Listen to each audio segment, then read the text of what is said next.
Last month, Domino's Pizza lost its longtime CEO as Pat Doyle stepped down after a remarkable 8-year run, where he totally turned around this once moribund business and handed over the reins to successor Rich Allison. Now, regular viewers know that I've been a big fan of the stock of Domino's ever since 2010, when the stock was trading at $10 and the comeback had just begun. The company's incredible online ordering technology has allowed it to take share domestically and expand all over the rest of the world. But this morning, Domino's reported, and some people thought the results were subpar, which is why the stock pulled back 2.5% today. While the company posted a nice 10-cent earnings beat off a $1.74 basis, its sales were a bit light. Domestic sales start coming in slightly lower than expected. International stores outright disappointing, up 4. Wall Street was looking for 5.4%. While the stock initially dropped $11 in the news, by the afternoon, it pared back most of its losses, only closed down around $7. So, what do we make of these numbers? Let's check in with Rich Allison, the new CEO of Domino's Pizza, get a better sense of how the company's doing in his first solo appearance on the show. Mr. Allison, welcome back to Mad Money. Hi, Jim. Thanks for having me on the show. All right, Rich, I'm glad you're here. Right at the beginning, your CFO on the conference call said, we recognize our same-store sales growth internationally is slower than expected for the first half of the year. Other people would kill for these numbers. Why did he mention that, and can it be turned around, given the fact that he himself was pretty tough on himself? Well, Jim, we're pretty happy with the quarter, in the international business and the domestic business. Internationally, same-store sales growth was 4%, which is within our range. What we were commenting on with the first half of the year that was a little disappointing was the rate of unit growth in the international business. But as we look at the business going forward, very strong cash-on-cash returns outside the U.S. We're confident in our long-range 6 to 8% global unit growth. So we do not need to worry about potential, say, cannibalization, because at one point you talked about how absorbing 2016, 2017 growth was somewhat difficult. That to me said, I got to ask you about cannibalization. Are there too many Domino's?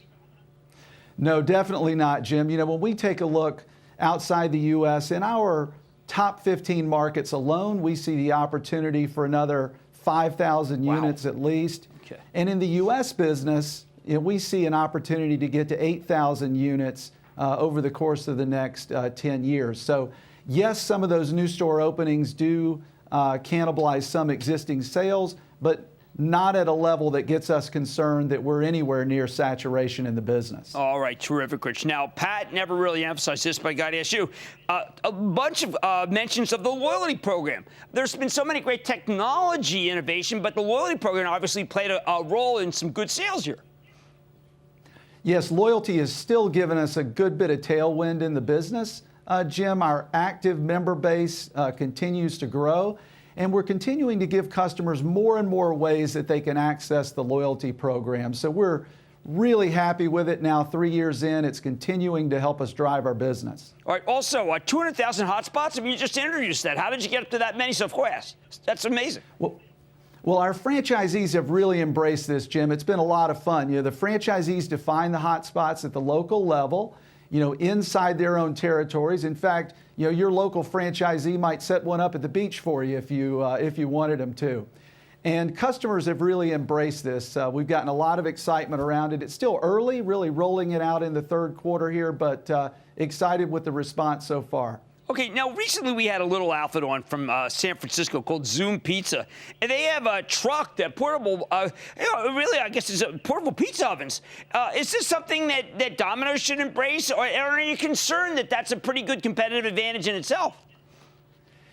Jim, we're really focused on the business model that we have today, making hot, fresh pizzas in our stores.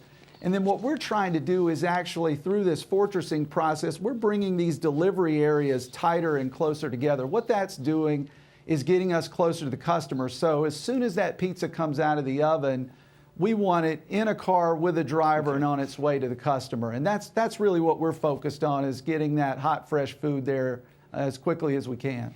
Big talk about how much money you spent buying back stock. You have an incredible basis, 236. I know that there's a lot of things that you can do with your capital, but it sounds like that buyback is important to you.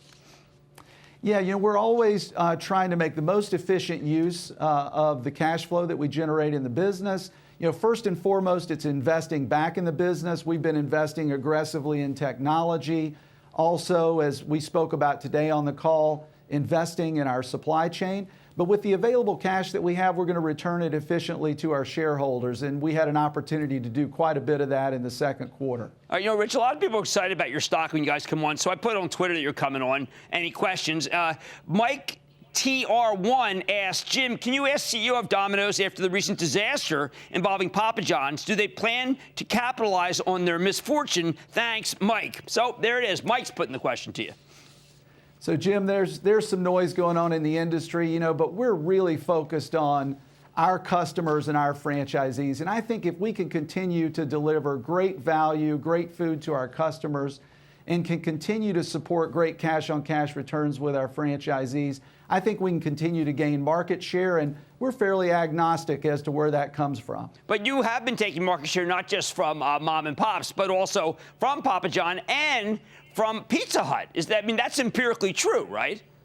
Well, we've been taking market share across the industry, Jim. Fair enough. Now, Pat, when he joined, called me and he said, listen, come see me. And he said to me directly, I don't like the taste of our pizza, and you're going to see an ad campaign. Okay, you just took over. Do you like the taste of the pizza, or is it not where you want it? Jim, I love our pizza. That said, we're constantly working on the food still. Very happy with the product. It tests really well with consumers. But we do a lot of innovation behind the scenes that you don't see every day. We're not constantly launching new products, but we are constantly looking at how we can make that product better for our consumers. Well, fair enough. Rich, I want to thank you so much for coming on and for delivering still one more good quarter, but you're too tough on yourselves. That's what I have to say after the performance you've had. Thank you so much. Thanks for having me, Jim. Of course. When you hear that someone is not happy with their performance after that kind of quarter, I got to tell you, it makes me worried that they're just too hard on themselves. That's Rich Allison, President and CEO of Domino's, and I remain a big believer. Stay with Cramer. Booyah! Jim Cramer here from Mad Money. Thanks for watching CNBC on YouTube. Click here to subscribe and get the jump on my exclusives with CEOs, plus market news, investing advice, and a whole lot more.